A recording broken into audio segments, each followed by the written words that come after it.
Yeah. So that way, if you just follow up reductions, you go straight to the grammar, you're turning. That place, because that makes sense. You can make Because those it's reductions. Because even if you have to go to the end of it, it's still a constant amount. All right, here we are again. Rest of the string, that's where CYK definitely hits into the 3 times complexity. Because it has to be 3 loops. Yes. Yeah, it does. Because I don't want to mess with recursion on this because there's so many breakdowns. So many points that can just crash and die that I don't want to try to backtrack that. Good to see I didn't explode too many brains yesterday. That we're back after learning about the halting problem and every other problem in math. So the conclusion from all of this, I should probably summarize the concept of the halting problem because it was kind of a mouthful. But the idea is that we proceed by a proof with a proof by contradiction. We assume that we can construct a machine that can determine for an arbitrary machine string pair whether that machine goes into an infinite loop or terminates on that string. So it's an emulation device. We construct a very similar machine to that we called H plus in the video, or we called it, what did we call it in the slides? It wasn't quite H proved yet. Yeah, H loop. So this machine is basically just going to do the opposite of whatever H tells us to do. So if H says that, yes, this machine terminates on this string, this machine that we're going to call H loop, H plus, whatever we want to call it, will go into an infinite loop. And if the answer is no, then this augmented machine is going to immediately spit out that it halts. Right, then it goes into an infinite loop and then it halts. So we can determine it goes into an infinite loop. So since it goes into an infinite loop, we're going to halt. If we determine that the program halts, we are immediately going to go into an infinite loop. So that is the augmented machine that we're going to use. Then we feed that machine into itself, both as the binary representation of the machine and the string. So we're going to determine if the machine's code goes into an infinite loop when processing itself. And that process creates the contradiction, where if the augmented machine terminates, then this H plus machine goes into an infinite loop. And if this augmented machine goes into an infinite loop, then this terminates. So if we can determine that this machine exists that can answer yes or no, this machine goes into an infinite loop. If we can determine no, this machine cannot determine whether it halts or goes into an infinite loop, then this machine goes into an infinite loop. Or then it halts. So it's the exact opposite of what we expect. If we can solve the problem, then we can't solve the problem. And if we can't solve the problem, then we can solve the problem, which is the logical contradiction that shows that the only illogical thing, or the only guess that we made throughout this whole process, was that this machine H exists that can solve the halting problem. So that becomes our proof that the halting problem is undecidable. Yeah. Can you explain the contradiction in a different way? That's a great question. Can I explain the contradiction in a different way? I think the best representation is still the Barber paradox. Yeah, that is a pretty good one, but that's still the self-referential paradox. I mean, And not that it is kind of a It's still self-referential and it's related in its form, but the way that I described it to Jimmy in my office, I think might be the way to go about it here. To say that, let's say, I'm going to use Jimmy as an example because are you okay with being used as an example? Jimmy is up here, and Jimmy represents the machine H that we are saying exists. So Jimmy's algorithm, the entire purpose of his existence, is to take in some algorithm and some string and determine whether that algorithm terminates on that input or not. So maybe the algorithm that I feed him is addition, and the string that I feed him is 6 plus 2, then Jimmy would answer, yes, the algorithm addition terminates on the input 6 plus 2. Maybe the way that that algorithm is written is such that if the form is not correct, rather than crashing or spitting out no, it just goes into an infinite loop. So now if I feed Jimmy the algorithm, open parentheses, close parentheses, which is not an addition problem, then Jimmy would never be able to answer an output, would not be able to give me a solution to that. He would just go into an infinite loop and never terminate. The answer to that is calculating forever. So that's his job. My job is to take whatever Jimmy tells me, either it terminates or it doesn't, and do the opposite. If Jimmy goes into an infinite loop, I will recognize this and say, Jimmy's in an infinite loop. If Jimmy spits out a response, 6 plus 2 equals 8, that algorithm terminates on that input, then I, rather than reporting that information, would go into an infinite loop. I'm just going to do the opposite of whatever Jimmy does. So I represent H plus, but in order to operate, I need to be looking at what Jimmy is doing and communicating with Jimmy for that process. So now, in order for Jimmy to exist in the first place, what happens if I now feed Jimmy my algorithm as both input and string? So his job is to answer the question, is it possible to determine whether I will go into an infinite loop or whether I will terminate? If Jimmy tells me, yes, Chris goes into an infinite loop, then he's come to that conclusion, and my response from that is to go into an infinite loop. So rather than me halting on that problem, I do the opposite of what he expects me to do, which is go into an infinite loop. If Jimmy goes into an infinite loop, on whether or not I would go into an infinite loop or not. So he says, Chris will go into an infinite loop. Then I recognize that Jimmy is in an infinite loop, and I say Jimmy's in an infinite loop, and I terminate. So whatever he concludes is the opposite of what I do.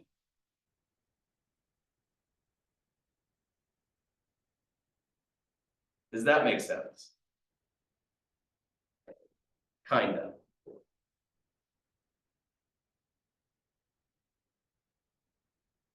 Maybe I should go through that again, or try to draw it out in some kind of visual form. I like to think of it algorithmically because I think that's the way that it makes the clearest sense. So we make the claim that Jimmy exists, this machine that can read in a machine string pair and determine yes or no, that machine terminates on that input. Then I make a machine, or I am the machine that does the opposite of what he does. If he says the machine terminates, I go into an infinite loop. If he says the machine goes into an infinite loop, I terminate and can recognize that he's gone into an infinite loop. If we feed him my algorithm, which is me looking at what he's doing and doing the opposite, then if he says that I terminate, that means he terminated and I do the opposite of what he does, which is to go into an infinite loop. I was supposed to terminate. Jimmy told me that I terminate, but I went into an infinite loop. It's the opposite of what we expect. If Jimmy says, I go into an infinite loop, then I recognize that Jimmy has gone into an infinite loop and I terminate. Regardless of what he says, he's wrong. That's the paradox, that's the contradiction. That's what leads to, all of that was logical. So the only conclusion is that the machine that does what Jimmy is supposed to do can't exist. Because you could construct such a task for Jimmy that no matter what he says, it's wrong.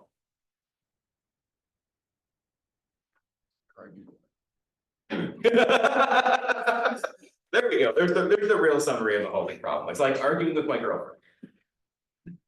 The best way to beat the game is just No, not play. I shouldn't say that because that sounds terrible. No. But that could be used as something that's, if this sounds familiar to you, then sure.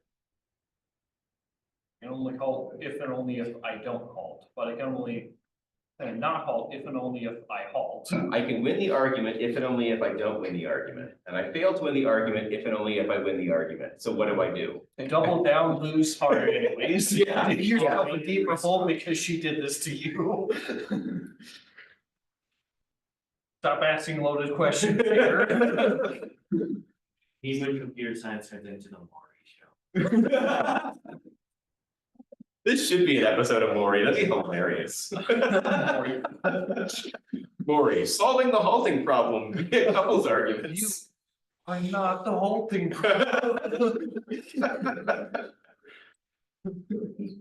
Throws a big fit. Yeah, that'd be funny. Alright, so the halting problem is a very important result in computer science because it shows that some problems are undecidable. We just cannot decide on a yes or no result to a particular question. Like, does this algorithm exist? The answer is no, because reasons. But you can say that other algorithms don't exist because you can tie a logical argument to if this algorithm did exist, then I could use that algorithm to solve the halting problem. So you create an if-then argument structuring this. So there are, in fact, a number of other problems that we can make interesting conclusions about because we have a proof for the halting problem. So these are called reductions. You're going to convert one problem into the other problem. So a logical connection between one undecidable problem and another undecidable problem. Since we know the halting problem is undecidable because of this proof, we can now start to ask questions about other problems. Logically, if we could solve another problem, then we could solve the halting problem. Or if we could solve the halting problem, we could use that to solve another problem. We can use that link to show that that problem is also not decidable. It's like transit. Yeah, yeah, and it's also very similar to the NP completeness reductions that you may have seen in an algorithms course, or maybe not, depending on what algorithms actually covers here. But the idea is if you can prove that one NP complete problem, remember that NP complete just means that the problem is deterministically solvable in exponential time. And it's non-deterministically solvable in polynomial time.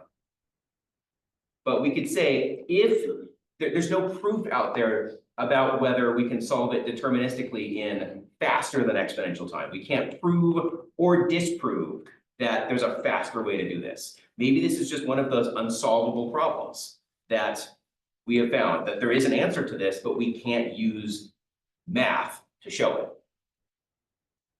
If it is possible to solve any of these problems in polynomial time, what we have is a polynomial time conversion algorithm. So let's say that the traveling salesman problem is an example. If we could solve the traveling salesman problem in some polynomial time, let's say we come up with an n to the 10th algorithm that can always solve a traveling salesman problem. Then we have an n to the 5th conversion algorithm that turns the traveling salesman problem into some other problem that is also known to be NP complete. If we could solve this problem, then we could solve that problem and convert it into that problem and have a solution to that problem in polynomial time. So all we've shown is that there's a polynomial time conversion algorithm between these problems. If we solve one of them in polynomial time, we'll have solved all of them in polynomial time because we can convert one problem into the other efficiently. But we have no known efficient solution to any of these problems, nor do we have proofs that no efficient solution exists. So it's unknown, but the best we can do is to say if we could solve one, we could solve them all. So what we've spent a lot of time doing is just adding a bunch of problems to this bucket. The bucket's just growing with more and more problems that as soon as we can solve any one of them, we've solved all of them. Very similar idea with undecidability reductions, that if we could solve the halting problem, then we could solve a bunch of other problems. But we know we can't solve the halting problem. That's the big difference between these classes, is the halting problem is impossible. Cannot exist. So because of this, a bunch of other processes cannot have solutions to them either. So undecidable problems are a subset of NP problems. They're not related, but the way that we think about them is very similar. We're using one to show that a bunch of problems are undecidable, and we're using the other to show that if we could solve one efficiently, we could solve them all efficiently. But there's a tie between the problems that utilizes the if-then problem setup. If we could solve this, then we could solve this. If this is the problem and this is the halting problem, we know the halting problem is impossible to solve, so this problem must also be impossible to solve. There's no if portion that is true, if this, then false. Okay, so undecidable is always impossible. Yeah, it's always But false. NP is just we haven't gotten there. Right, and if we know like the if then true false is the only thing that is false in that truth table from discrete. You're talking about the very first time you talk about propositional logic. True implies true is true, false implies true is true, but true implies false is always false. So there's nothing that we can do that implies false, that is true, that will make the result true. It's always false. So nothing that we can assert in the first half of that can be true, if the entire result is true. The only way you can get true is to assert something false. False implies false is true, but that doesn't tell us anything meaningful. So yeah, if it were decidable, then we have an algorithm to decide the undecidable problem. If that were the case, then we could solve the halting problem. And since we know we can't solve the halting problem, we're not even going to try to solve the other problem because we know it's impossible. Nothing's going to work. So it's an open problem to just add more algorithms to this class of undecidable problems by reducing them to another known undecidable problem. Once you know more undecidable problems, you don't have to reduce to the halting problem. You can reduce to any known undecidable problem, because then you could reduce that to the halting problem. So the halting problem is the catalyst of all of these problems, but the more we add to, the more endpoints we have to add new algorithms into this class, or new problems into this class. So let's give you an example. Here's another problem that we might want to attempt to solve. Can a Turing machine enter some initial state? We could say maybe that state is Q3 when M is applied to some input string. So I give you a machine, I give you a string, and I give you a state. Your task is to tell me, does that machine enter that state on that input without simulating it? We can reduce this to the halting problem. We say, assume an algorithm exists. This is called the state entry problem. That tells us whether a state is visited on a particular input. We modify that machine to get the machine that we called mproof before in such a way that that state halts in this query state, Q3 from above, if and only if the machine halts. So then you use this algorithm on mproof in a way that now tells us whether or not it enters that state. If that's the case, then since we've made that the final state there, then we know that it halts, or we know that it doesn't halt, because whether it enters that state, it's either the final state or the not final state. That tells us whether this algorithm halts or doesn't halt, which solves the halting problem. So we can't make that claim. If this answer is yes, then it halts. If it answers no, then it doesn't halt. So we solved the halting problem. By attempting to solve this problem, we solved the halting problem. Since the halting problem is impossible, this problem is also impossible.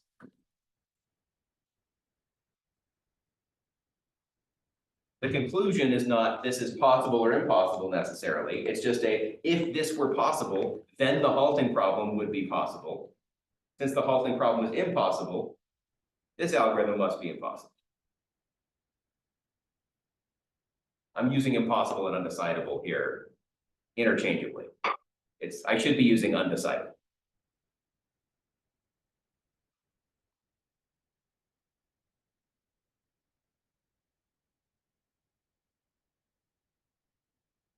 I don't go through the actual proof. This is not the full proof. It's just kind of the intuition behind if we could figure out if we enter a particular state, modify it so that it is the terminating state of the halting problem. If we enter the terminating state of the halting problem and we phrase the question that way, then we've solved the halting problem.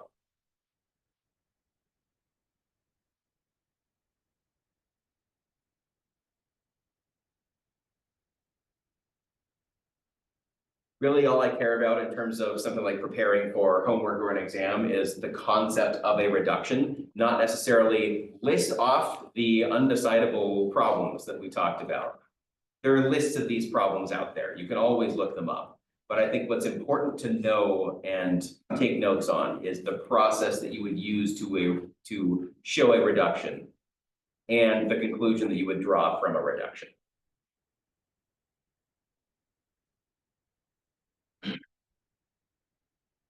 Moving from there, we can apply this idea to recursively enumerable languages.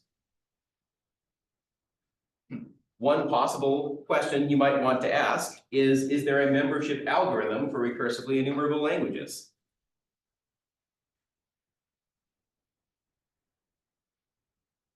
So first and foremost, what would the membership algorithm allow us to do? It terminates. It has a way of actually going through and providing an infinite list of those elements of a recursively enumerable language. So very little of interest can be, should this say recursive? It should say not recursively enumerable languages. Because we did come up with a membership algorithm for recursively enumerable languages. It's not just Diagonalization, yeah. So this is talking about anything that is outside of the scope of recursively enumerable languages. There is nothing of interest that can really be stated about something that we can't answer yes or no to. Since we don't thinking of the real numbers between 0 and 1. There's no way to list those in some way that is useful or relevant. So there's not much that we can do with this because we can't even come up with an algorithm that lists the elements of the set. Even though it goes on forever, so did recursive languages, so did recursively enumerable languages, but we had a way of saying no number that you give me is impossible for this algorithm to eventually generate. And no matter what algorithm you use for the real numbers between 0 and 1, there exists some number that you could mention that no matter what process you tell me, that number won't spit out. It's either all of the irrational numbers or anything like that. So most simple questions we can ask about non-recursively enumerable languages are undecidable. But even with recursively enumerable languages, there's not much we can do aside from list the elements. So an unrestricted grammar, if the language described by the grammar is empty, does this grammar contain a language with 0 strings? How would you answer no?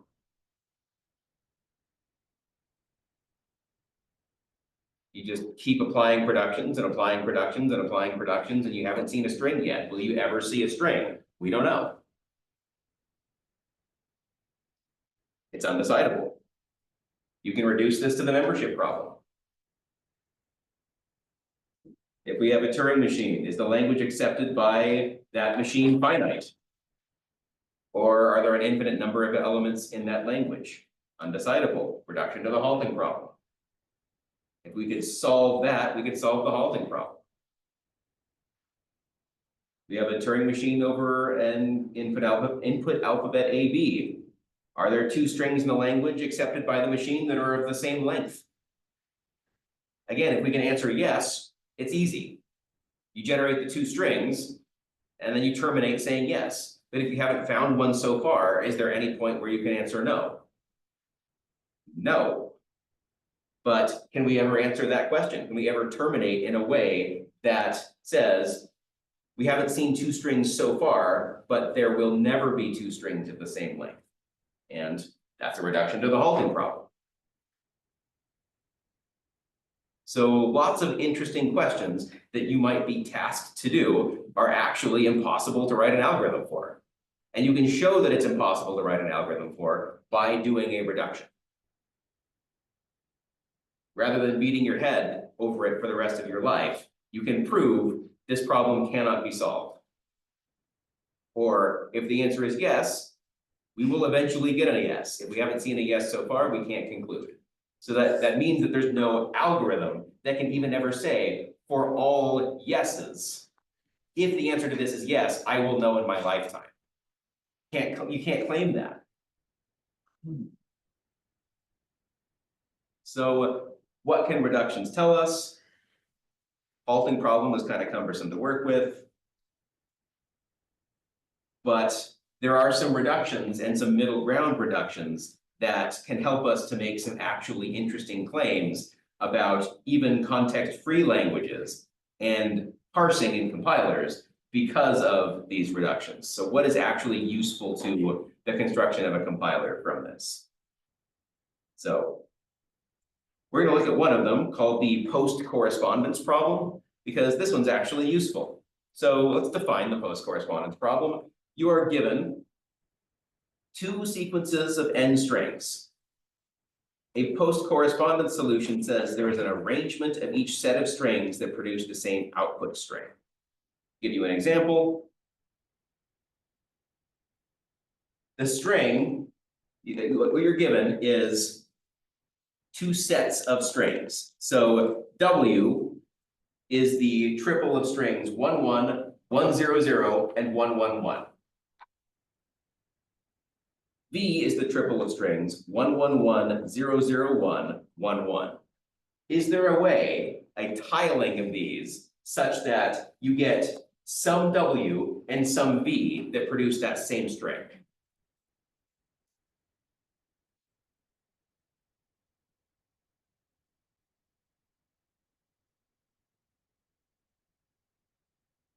It's decidable if you can say there are less than or equal to this many possible strings. So if W and V have at most 3 strings in them, you can decide. But as soon as you're tasked with an algorithm where you don't know how many of them or their length, then it becomes undecidable to write an algorithm to, in general, do this. That just restricting domains and all that. Yeah, you can restrict this domain and it becomes decidable. But in general, this problem is undecidable. When you restrict domains, I can't remember how you do it, but in like algebra 2, they teach you about like gaps. It's like an undefined. This one instance we can't decide. Yeah. Is that also valid? Or like everything before it and after it, but this one instance I can't know. Yeah, so it can kind of be similar than that, but it's more on one side. So the what you're thinking of is be something like, I can solve this function for all values, but it's undefined at exactly this point. Yeah. So if you construct the problem in exactly this way, this function does not have a defined value at this point because you're dividing by 0 or some other mathematical concept that just we can't handle. 1 over any polynomial is probably going to fit under that instantly. Yeah, if there's an asymptote at that point, value is infinity. Infinity and 0 are tough things to. Given a finite input, could you write an algorithm Yes. that figures out the scope and then? It'd be exponential in complexity because you have to arrange an exponential number of possibilities. But yes, you could decide yes or no.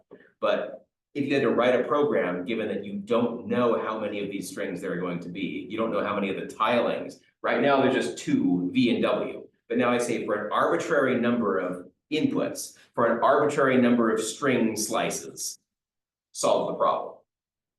Now it's undecided. Download more RAM. So we can modify this to where we have 2 initial strings that have to start the post-correspondence problem. So now we say, is there a way such that W1 and V1 both start the tiling, But from there, we don't know. And again, we don't know how many of them there are, but we force the initial ones are locked in place. Now we have an analogy to grammars and their associated start non-terminals. So we can do things like be able to show that a reduction to a particular grammar form reduces down to a modified post-correspondence problem. And this will tell us what is possible or impossible to do with grammars.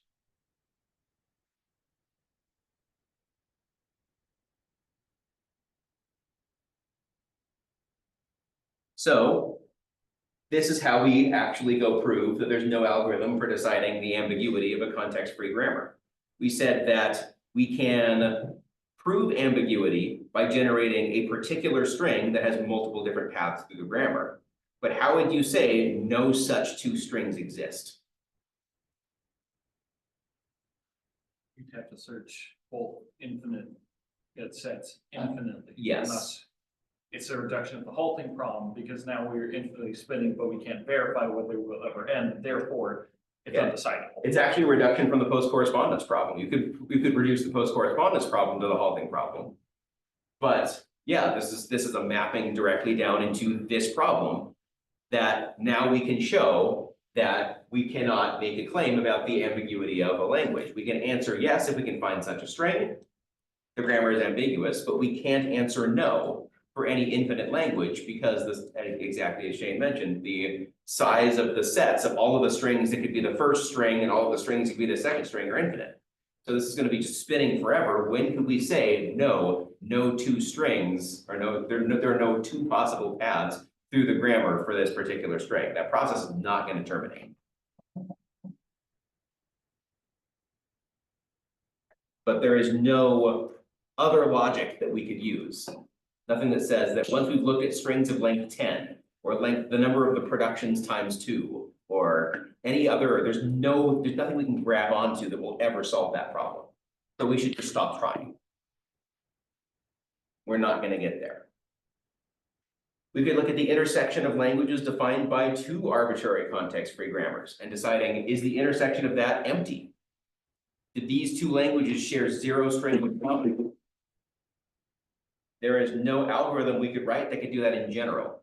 Taking in two grammars and say, did these grammars represent languages with no strings in common? The brute force version of that would be to look at every string in both of those grammars. That's not going to terminate, but there's no trick to this. It's undecidable. We can reduce it to the post-correspondence problem. Some more interesting things that we can say about grammars. We have two grammars that are context-free. Do they represent the same language? Is every string in grammar 1 also in grammar 2? Is every string in grammar 2 also in grammar 1? Can't tell. No trick to it. Undecidable. Is grammar 1 a subset of grammar 2? Does grammar 2 contain everything that grammar 1 does, but grammar 2 contains at least one thing that grammar 1 doesn't? That would be a strict subset. Or are they the same? Can't make that claim. If the grammar is context-free, is it also regular? Undecidable. So you write a context-free grammar for it. Can you use that context-free grammar to decide whether it's regular? No, you would need to construct a regular grammar or anything else that we talked about for regular languages. If we have a context-free and a regular grammar, is the regular grammar a subset of the context-free grammar? Undecidable.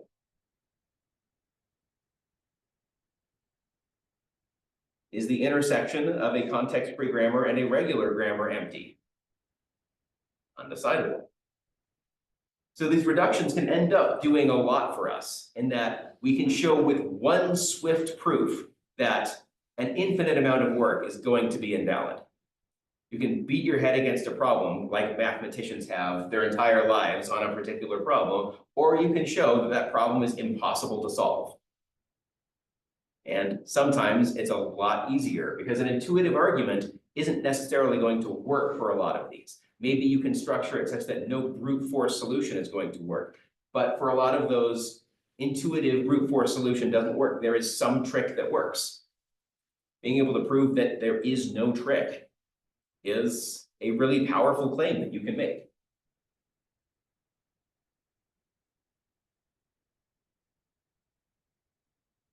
Last slide before we get into compilers for real this time. Talking about the efficiency of Turing machines. So we've just talked so far about whether problems can be solved. We haven't talked at all about the efficiency of problems, talking about anything like big O notation, exponential complexity, solvability versus unsolvability based on the constraints of modern hardware.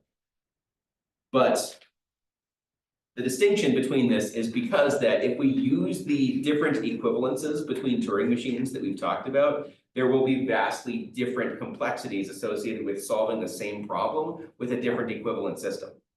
You use a Turing machine with 10 tapes instead of 1 tape, you can take an exponential complexity problem, turn it into a polynomial complexity problem.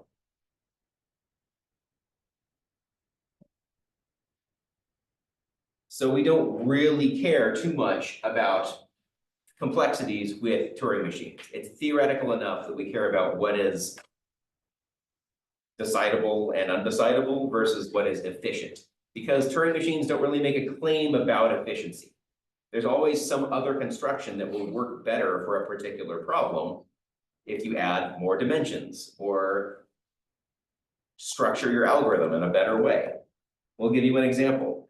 The efficiency of deciding A to the n, B to the n on a single tape Turing machine, we did this in class. Remember, we're changing an A, moving over, changing a B, moving back, changing an A, moving back, changing a B. What's the efficiency of that? How many total transitions is the Turing machine making? Okay. N over 2 for the first change, N over 2, N over 2, N over 2, N over 2, N over 2, N over 2. It's an M log. So 2n moves, matching a single A with a B, depending on this could be just n if you're doing the first and the first. If you're doing the first and the last, then it would be 2n. So you're doing that for each character in the string. N times n gives you complexity n squared. Same problem on a 2-tape Turing machine. If the whole string starts on tape 1, then you just copy all of the A's onto tape 2, move back to the beginning of tape 2 and map B to A, B to A, B to A, B to A, B to A, and then validate blank blank at the very end. There were the same number of A's as B's. So now you've reduced this down to a linear complexity algorithm with just adding a second tape. So talking about complexity in a single tape Turing machine doesn't really matter if we can come up with a simple addition to the Turing machine that changes that complexity. This is the same that in an algorithms class, there are different algorithms that solve the same problem in different ways just by constructing it differently, constructing the logic differently. A Turing machine is a way to show that problems can be solved, not a way of ever validating that this is the fastest that a problem can be solved. Or you can't make a claim that a simpler solution exists or doesn't exist just off of the construction of a Turing machine. You're going to need more depth and complexity than that. So we don't really structure our arguments around Turing machines around efficiency. But being able to talk about this has lots of relevance to the fields of parallelism, to being able to do research and determine if there is a more efficient solution to a known algorithm. Not easy to use this material for that, but they are very important concepts. You can tie multi-tape Turing machines to parallelism and how parallelism can reduce the complexity of a problem. But that is outside the scope of this class. You can take a class on parallelism if you want to explore scheduling and maximizing the use of cores to reduce the complexity of problems that you want to solve. Fascinating topic that is extremely relevant. Maximize that CMG. Yeah. Great for RSA cracking too. Doesn't matter how big those primes are. Best hope they're not twin primes too, otherwise it's gonna be quick. All right, so it took us 6.5 weeks, but we finally arrived at the topic of this course. In an ideal world, I think this would be a 2-course sequence. And the first course would be all of the background, and the second course would be, we're actually going to construct one of these with that background. But to the other side of the and, we've been on the Yeah. automata, now we're on the compilers. Yeah, even though in the books, it just says compilers, but I always say automata and compilers, because if I didn't, I'd be lying to you. This all has relevance to compilers, but compilers will make so much more sense if you think of it in terms of the language that is used to solve a particular problem that a compiler is solving at a particular time. Otherwise, it's just memorize this process, and it's useful to have something to tie it to. So, yeah, this says it all. You took a course called compilers. So you can imagine that you've just been in a coma for 6.5 weeks, and this is the day after syllabus day, and you just have now the prerequisite knowledge to really dive into, and hey, you're only taking a 3.5-week course. 3 weeks to make the GCD. It'd be nice thing if we could simulate that reality, some form of hyperbolic chamber to be able to do this quicker. Right. So we can finally get into some of the basic questions that we would have liked to answer at the beginning of this class, but compilers exist really just to translate high-level code that you might write in a language that's easy for humans to write logic in into assembly, bytecode, or machine code. High-level languages, very easy for us to work with. Gibberish to a computer. Lower-level languages, gibberish to us, and exactly what a computer needs in order to do logic. So we need some kind of translation algorithm that converts what you and I understand down into what a computer understands. You can imagine taking your entire CS education, everything that you've been tasked to do, you had to do in assembly, or strictly in machine code. Think of whatever your capstone project is, for those of you in capstone, and imagine doing it in assembly. It'd be incredibly efficient. Oh yeah, it would be incredibly efficient, but you would never graduate. On your tombstone would be like, got kind of close, wish I'd never started. If Roller Coaster Tycoon can Regrets everything. You So- can host a website in assembly? It's possible, you can do anything in assembly, You can do but yeah, anything. Yeah. on the first. yeah, it's just gonna be a huge pain. Yeah. So do note that any assembly language does still need an assembler to convert it to machine code. So assembly is not the end of the road. But assuming that an assembler did exist, and an assembler is written just like a compiler is written, someone actually wrote that. But luckily, if you're targeting the same assembly language with a bunch of different programming languages, that you can reuse the same assembler, and you just have to write different compilers for each of those languages. So it is more useful to talk about, from our perspective, compilers rather than assemblers, because assembly and assemblers are there for us to use. And compilers can still be optimized. There are new languages that are coming out all the time. Compilers need to be written for those languages. Some compilers exist for languages, and you can write a different compiler or an interpreter for that language. And maybe that compiler is more efficient in certain circumstances. Depending on your application, there may actually be a better compiler than the one you're using to be able to compile faster. There's nothing that says that you need to compile a particular language. Go out there and write a Java interpreter, why not? Possible. Go out there and write a Python compiler, although I don't know why you do that. Not the purpose of Python. Files in the bytecode that it saves on the spot to Yeah. run, correct? Yeah. Yeah, but it mostly uses an interpreter. Most Python is interpreted, but there's nothing that ties a language to how it is translated. You can write a compiler or an interpreter for any language. It's just based on the language's design, what design principles were used in that language, what is important. Python is used for scripting for the most part. So it's important in the middle of writing a script, as you're going line by line and seeing the transformation. It's kind of like running the debugger as you run line by line of your Python, seeing the end result of each one of those as you go through that process. It's useful to know that step didn't work.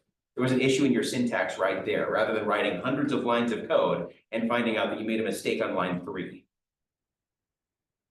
That said, compilers and interpreters work very differently. And I'm going to have to show this video eventually, but it's literally 3 minutes, not the whole class.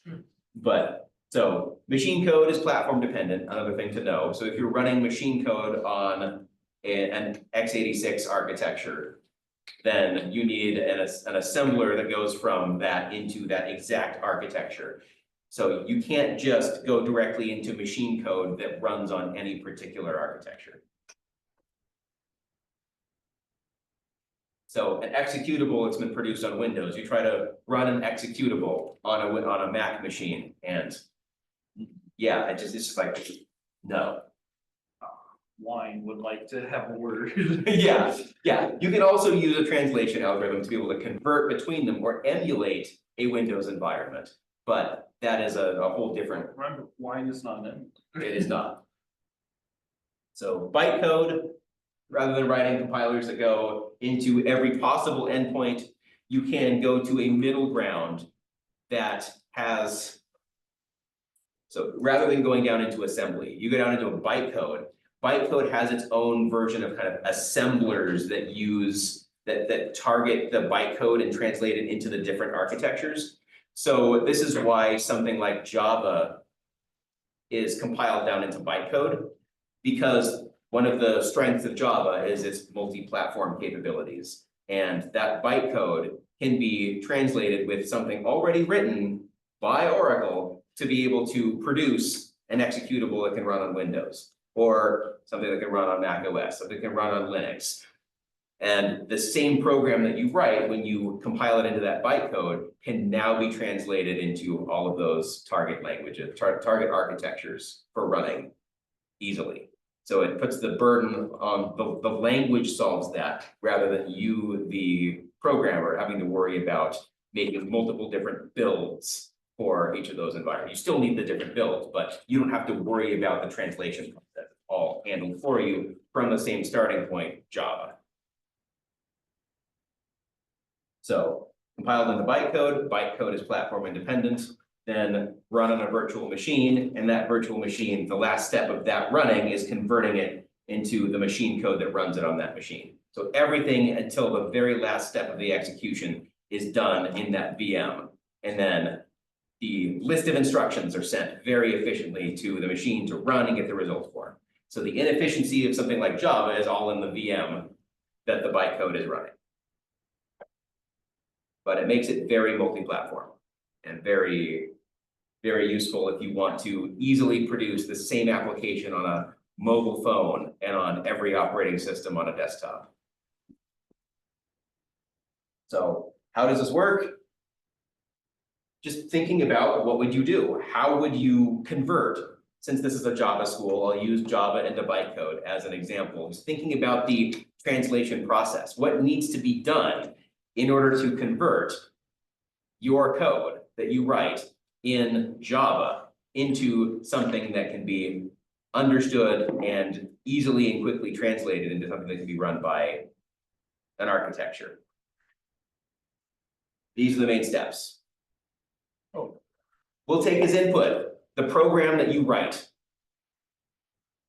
We pass it to a scanner. The scanner is going to go symbol by symbol and create tokens out of those symbols. Those symbols become anything that has meaning in your program. So if you have WHILE combined, that leads to a keyword, while, that says that particular syntax will follow that represents the syntax that's expected of a while loop. But how do we know that that while didn't end with WHIL? Because there was no space. If there was a space, then WHIL would be a really mean variable name to write in your program. Or WHI1E, that would be especially bad. That is a legal variable name that you could use.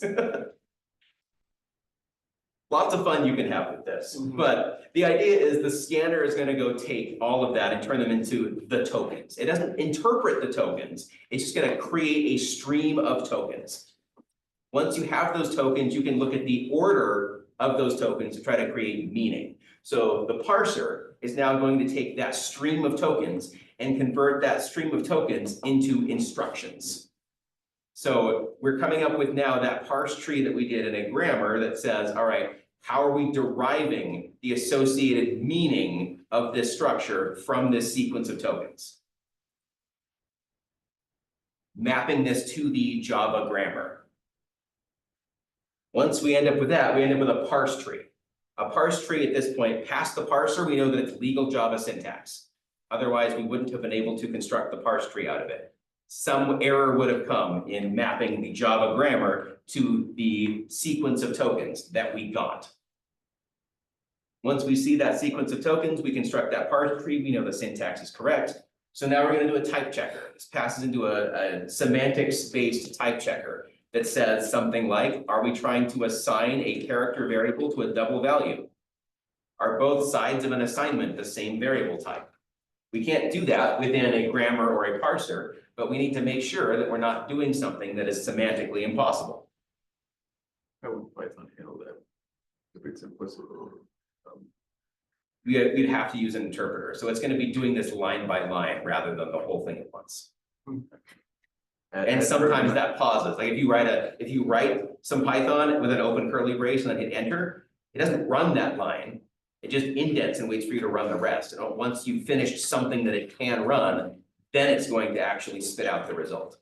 So that's why you have to, in an interpreted environment, you have to finish the entire loop before it even starts running it once. So we'll come back and talk about the rest of this tomorrow, but we're actually getting into the meat of why have I put you through this for the last 6 weeks? Usually in LSP is practically just this, like, several of the type checker. Yeah, yeah, And it just stops there. and Stops there, it's wait. Even out of it. Yeah. And gives you the syntax highlight, like, you know, Yeah. semantic syntax, stuff like that. yeah.